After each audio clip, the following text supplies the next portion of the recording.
Here I'll talk further about critical discourse analysis and critical discourse. In the beginning, I'll talk about analysis of text and critical genres.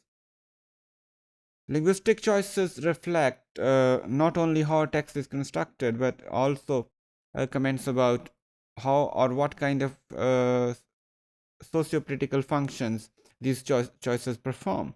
In other words, we can say that their analysis of such linguistic choices not only lead us to know about the construction of such choices, their background, linguistic background, but also help us to know what kind of ideological or identical function identity related functions these choices could perform.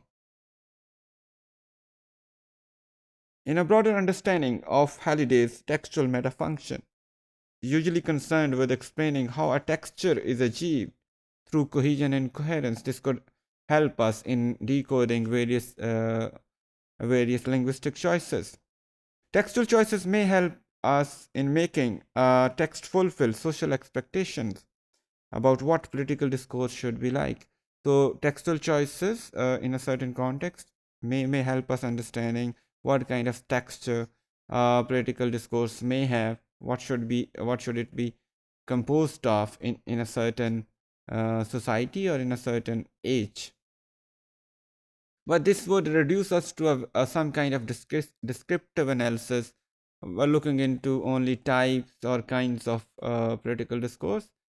Here or at this moment of the linguistic development or critical development of critical discourse analysis, we need to see and we need to look into moving forward from here, and we should see the social roles these choices may perform in different social contexts. What kind of roles these selections or the construction of various genres, critical genres, may perform in certain societies or institutions. Genres is a kind of word. Genre is a kind of word which is used to reflect on various kinds of political discourse. We say this is one political genre. Let's say speech is one political genre. Debate or parliamentary debate may be another. Yet public talk may be another. Media talk can be another. We'll have a list of these genres later. But what do we mean by genre? Genre can be seen as a set of global linguistic patterns which have historically developed into a linguistic community for fulfilling specific communicative tasks in specific situations. And in case of political discourse, we can assume that these specific situations are in fact specific political situations. They are broadly determined by the discourse communities. There are other behaviors, collective thoughts, ideologies, histories also come into play while the development of such genres. According to Fairclough, each social domain has an associated order of discourse or a structured collection of discursive practices connected with a particular social particular social domain. So all these factors contribute to the making of a certain political genre or multiple political genres. The socio-political struggle for power is reflected in the changes in the order of discourse, which attest the dominating ideology of the time. So when we have a change in ideology in a society, we change in the order of discourse, the type and the order of discourse also. So through the changes of discourse, structures of discourse, and changing in the orders of the discourse or the genres may also reflect on the changes in the power structures in their society also. CD is particularly interested in the role that certain genres play in the exercise of power, as it may influence in the very definition of politics and political institutions. How certain genres are used to influence people to exercise power. I'll give you a very simple example down here. For example, maybe a century ago, the use of media was not that popular, as it was also not popular and common.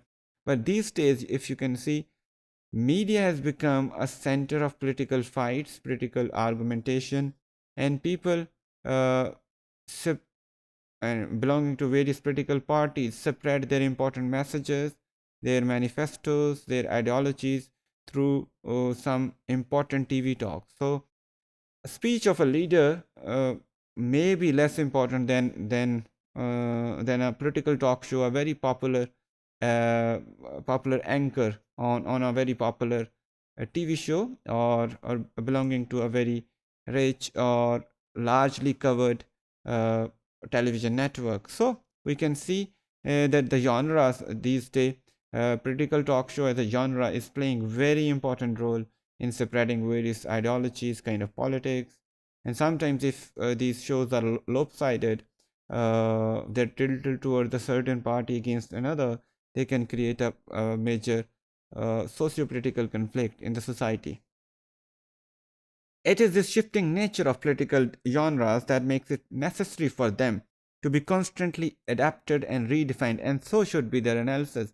As political genres are not constant, they keep on changing, the styles of debate changing, the styles of argumentation, the languages used, the debates conducted, their topics changes. Therefore, it's very important to reshift and redefine their analysis also. So political discourse analysis may be considered to be a very dynamic force in critical discourse analysis in future. Intertextual relations between different types of genres are of key importance because it can help us understand how different political genres interact with each other, they can evolve, and what kind of socio-political fact they can generate, more importantly.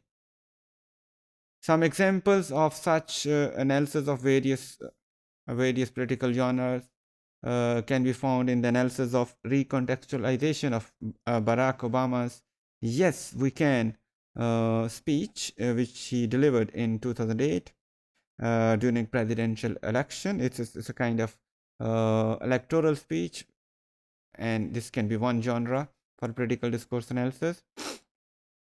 Then we have representation of political events in murals and plaques in the streets of the main northern Irish cities. In another studies by Filardo and his companions. Then we have relation between the multiple political genres in one political campaign. We can see, let's say, in a certain uh, in a certain campaign by a certain political party, there could be more than one political genres of discourse which can be employed in that campaign. For example, they can use and they, more parties often use a form of public debate or addressing to larger public rallies. They also use media advertisements, both print and electronic media advertisements, and many other forms of political genres also. So we can assume that the study of political genres can be very interesting because it has a lot of diversity inside it. Here is a list of certain political genres for your understanding. Political genres can broadly be divided or can be broadly be said to be based on two major kinds based on political participants or possible political facts. Based on political participants, we can have the genres like political speeches, political campaigns, political statements or press releases, political blogs, which are very common on social media these days, including Twitter. Then parliamentary debates can be participant specific. Whereas the genres based on possible effects of political lexicon or speech can be seen as in form of political blogs, statements by social actors about certain political event, media, newspaper reports and commentaries, news media, including popular social medias like YouTube, Facebook, Twitter, etc., and TV shows. They can generate and they can help us analyze certain political effects of some kind of political event. So this can be a good list to start with in our journey to understand political genres of discourse, but this list is not exhaustive. There can be other lists which you may probably look into for a better and deep understanding of political genres.